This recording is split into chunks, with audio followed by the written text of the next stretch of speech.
We will quickly solve this interesting sum.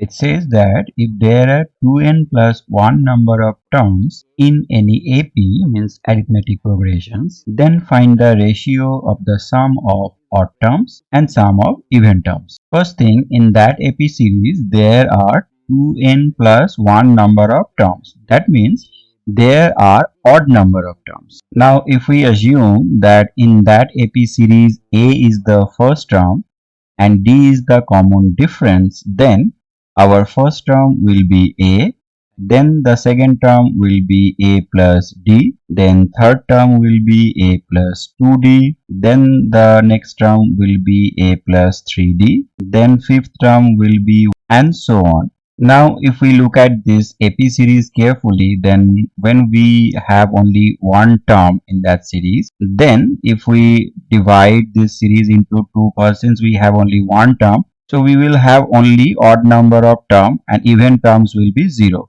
Now if we consider three terms, since we need to consider 2n plus 1 terms which is odd, so now if we consider three terms and if we divide into two groups, then in the odd series we will have the first term and the third term. So we will have two terms here, and in the even series, the series which is formed by taking the terms which are actually there in even places in the original series. So here we will have only one term in the even series.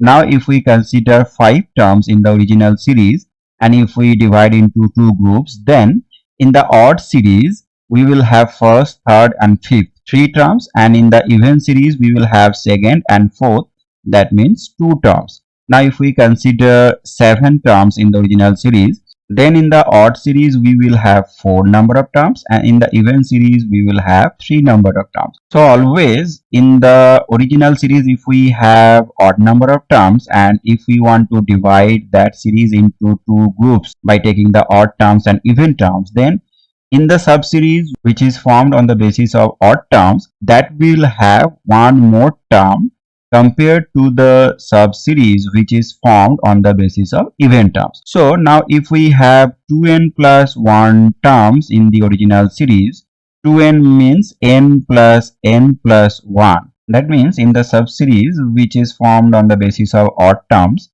we will have n plus 1 number of terms, and in the sub-series which is formed on the basis of even terms, that will have n number of terms. So odd series has one more term compared to even series. But when we will form the subseries by taking the odd terms, then it will have a plus 2d, then a plus 4d, and then next term will be a plus 6d, this way. And when we will form the subseries by taking the even terms, then the first term will be a plus d, then next term will be a plus 3d, then next term will be a plus 5d, and so on. So here the first term in the odd series is a, and the common difference is 2d.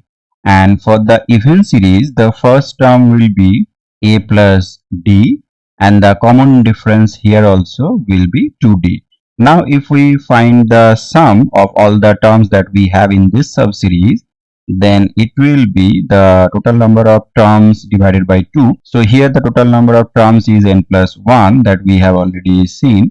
So n plus 1 divided by 2, and then 2 into the first term, so it is 2a, plus the number of terms which is n plus 1 minus 1, and then the common difference which is 2d. And in the subseries which is formed on the basis of even terms, the sum will be the total number of terms. Here we know the total number of terms is n, so n by 2, and then 2 into the first term which is a plus d here, and then plus total number of terms which is n minus 1 into the common difference. Now if we simplify this further, then it will be n plus 1 by 2, and here it will be 2a, then this plus 1, this minus 1 will cancel each other, so here it will be 2a plus 2nd, and on the other hand here it will be n by 2, here 2a plus 2d, and then from here it is coming as 2nd minus 2d. So plus 2d minus 2d will cancel each other. So what will remain in this subseries is n by 2 and then 2a plus 2nd. So now if we take the ratio of sum of odd terms and even terms, then it will be n plus 1 by 2. Then that will be multiplied by 2a plus 2nd. Then divided by it will be n by 2 and that is multiplied by 2a plus 2nd.